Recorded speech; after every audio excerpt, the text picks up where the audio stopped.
नमस्कार। बवाल न्यूज में आपका स्वागत है। मैं हूं सत्य शरण मिश्रा। झारखंड में राजनीति की दिशा और राजनेता की दशा कब बदल जाए यह कोई नहीं जानता। जो आज कट्टर विरोधी नजर आ रहे हैं वे कल गलबहियां डाले भी नजर आ सकते हैं। यहाँ कब कौन फर्श से अर्श पर चला जाए और कब कौन अर्श से फर्श पर आ गिरे यह भी कोई नहीं जानता। इसके उदाहरण राज्य के दर्जनों बड़े राजनेता हैं। इनमें कुछ पूर्व मुख्यमंत्री भी शामिल हैं। आज फिर बात करेंगे बिहाइंड द पॉलिटिक्स की। तो चलिए पलटते हैं झारखंड की राजनीति के अतीत के पन्नों को। पिछली कड़ी में हमने बताया कैसे झामुमो ने अर्जुन मुंडा की सरकार से समर्थन वापस लिया और 18 जनवरी 2013 को मुंडा की सरकार गिर गई। अब आगे क्या हुआ वो जानिए। अर्जुन मुंडा की सरकार गिरने के बाद राज्य में तीसरी बार लगा था राष्ट्रपति शासन। इस वक्त तक हेमंत सोरेन एक परिपक्व राजनेता बन चुके थे। राजनीति और कूटनीति में वो माहिर हो चुके थे। उन्हें लग चुका था सत्ता का चस्का। असल में अब हेमंत का शुरू हो गया था राजयोग। तीसरी विधानसभा के 1 साल का कार्यकाल अभी बाकी था। इसलिए राष्ट्रपति शासन के बीच झामुमो ने फिर से सरकार बनाने की कवायद शुरू कर दी। अब झामुमो की नजदीकियां बढ़ रही थी कांग्रेस से। झामुमो और कांग्रेस के बीच की कड़वाहट धीरे धीरे कम होने लगी थी। लेकिन कांग्रेस इस बार कोई जल्दबाजी नहीं दिखाना चाहती थी। उसे पता था कि शिबू सोरेन और हेमंत सोरेन सरकार बनाने के लिए बेचैन हैं। इस बेचैनी को जितना बढ़ाएंगे उतनी ही ज्यादा शर्तें मनवाई जा सकेगी। आखिरकार झामुमो कांग्रेस और आरजेडी के बीच फिर से गठबंधन हुआ और 12 जुलाई 2013 को पहली बार झारखंड में हेमंत सोरेन की सरकार बनी। हेमंत सोरेन मुख्यमंत्री बने। हेमंत सोरेन ने मुख्यमंत्री बनने के बाद कांग्रेस और आरजेडी को अपनी सरकार में पूरा सम्मान दिया। कैबिनेट का गठन तो हो गया था, लेकिन सरकार के विश्वास मत हासिल करने पर संशय के बादल मंडरा रहे थे। दरअसल खिजरी के कांग्रेस से विधायक सावना लकड़ा उस वक्त ऑनर किलिंग के एक मामले में जेल में बंद थे। वहीं झामुमो से विधायक दुल्लू महतो भी एक मामले में जेल में बंद थे। राज्यसभा चुनाव में हॉर्स ट्रेडिंग के मामले में शिबू सोरेन की बड़ी बहू सीता सोरेन और शिकारीपाड़ा से विधायक नलिन सोरेन बीज घोटाला मामले में बेल पर थे। खैर, सदन में विश्वास मत हासिल करने का दिन भी आ गया। 18 जुलाई 2013 को सदन में हेमंत सरकार ने विश्वास मत हासिल किया। विश्वास मत के समर्थन में 43 वोट पड़े, जबकि विपक्ष में सिर्फ 37 वोट पड़े।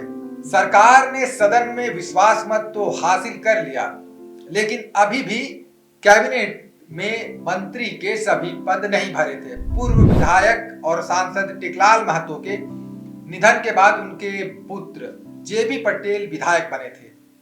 पटेल ने मंत्री पद के लिए दावेदारी पेश कर दी। उधर जेपी के ससुर और टुंडी के विधायक मथुरा महतो ने भी मंत्री पद की दावेदारी पेश कर दी।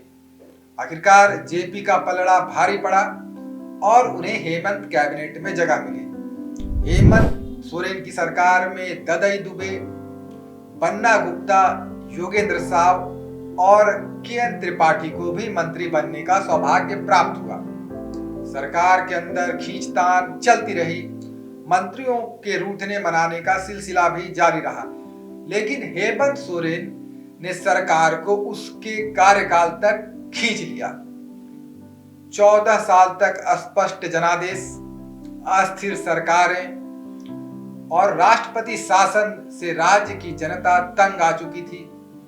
विकास का पहिया जैसे ही घूमना शुरू करता था उस पर ब्रेक लग जाता था। लेकिन 14 साल बाद झारखंड के साथ साथ देश में बदलाव की बयार बह रही थी। देश में लोकसभा के चुनाव हुए। पहली बार पूरे देश में मोदी की लहर चली। मोदी की लहर में विपक्ष का सफाया हो गया। झारखंड में भी 2014 के नवंबर-दिसंबर महीने में विधानसभा का चुनाव हुआ। झारखंड के विधानसभा चुनाव में भी नरेंद्र मोदी का जादू चला। राज्य की 37 विधानसभा सीटों पर बीजेपी की जीत हुई। बीजेपी की सहयोगी आजसू पार्टी को भी 5 सीटें हासिल हुई। वहीं झामुमो सिर्फ 19 सीटों पर सिमट गई। बाबूलाल मरांडी की पार्टी जेवीएम को 8 सीटें मिली। उधर कांग्रेस महज 6 सीटों में सिमट गई। जनादेश बीजेपी के पक्ष में था।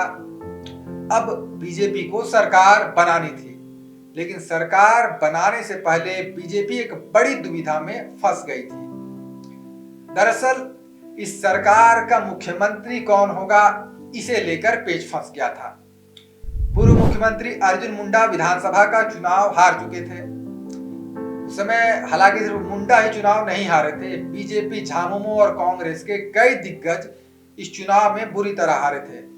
हेमंत सोरेन 2 सीटों से चुनाव लड़े थे। दुमका विधानसभा सीट से उन्हें चुनाव हारना पड़ा था। वहीं जेवीएम सुप्रीमो बाबूलाल मरांडी, आजसू के चीफ सुदेश महतो, अभी जो तत्कालीन मंत्री हैं अन्नपूर्णा देवी, लोविन हेम्ब्रम, मथुरा महतो जैसे कई दिग्गज नेताओं को उस वक्त हार का सामना करना पड़ा था। इधर बीजेपी मुख्यमंत्री पद के लिए माथापच्ची कर रही थी। मुख्यमंत्री पद के लिए बीजेपी के सामने अब सबसे बड़ा चेहरा रघुवर दास थे, लेकिन दिक्कत ये थी कि वे गैर आदिवासी थे। झारखंड का गठन आदिवासी राज्य के रूप में किया गया था। राज्य में 13 साल तक कभी कोई गैर आदिवासी मुख्यमंत्री नहीं रहा, इसलिए बीजेपी पशुपेश में थी। काफी सोच विचार के बाद आखिरकार तय हुआ कि रघुवर दास ही मुख्यमंत्री बनेंगे। 28 दिसंबर 2014 को रघुवर दास ने झारखंड के 10वें मुख्यमंत्री के रूप में शपथ ली। मुख्यमंत्री बनते ही रघुवर दास प्रदेश की राजनीति में छा गए। अपने मिजाज और फैसलों की वजह से सुर्खियों में बने रहे। इस दौरान उन्होंने कई ऐसे कारनामे कर दिखाए जिससे संगठन में उनकी पैठ गहरी होती चली गई। और फिर एक समय ऐसा भी आया जब रघुवर दास नरेंद्र मोदी और अमित शाह जैसे नेताओं के चहेते बन गए।